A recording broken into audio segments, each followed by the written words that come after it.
Welcome to the Slop Farm. Enjoy the video. In this video, I will show how to make Leche Flan step by step. First, let's create the caramel base. Gently melt about 1/2 cup of granulated sugar in a pan over low heat. Swirl the pan until the sugar transforms into a beautiful amber color. Quickly pour this hot caramel into your Anura molds or individual ramekins, ensuring an even coating on the bottom. This sweet, golden layer is crucial for the flan's signature taste and presentation. Next, we prepare the rich custard mixture. Carefully separate 10 egg yolks, reserving the whites for another recipe.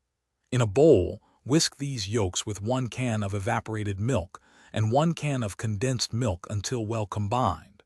Stir in 1 teaspoon of vanilla extract to add a fragrant depth to your flan. Ensure the mixture is smooth, but avoid over-whisking to prevent too many air bubbles. Now it's time to steam our delicious flan. Carefully strain the custard mixture into your caramel-lined molds. This step ensures a silky smooth texture, free from any lumps. Cover each mold tightly with aluminum foil to prevent water from entering during the steaming process. Steam the flan for approximately 35 to 45 minutes, or until it is firm to the touch. A toothpick inserted should come out clean.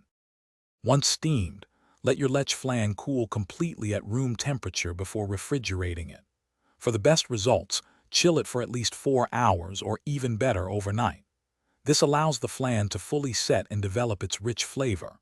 When ready to serve, run a thin knife around the edges, then invert it onto a serving plate. Don't forget to check the description for a link to Little Tree's black ice and other great deals. Enjoy your homemade, perfectly smooth Leche Flan. Thanks for watching. Consider subscribing if we helped you today.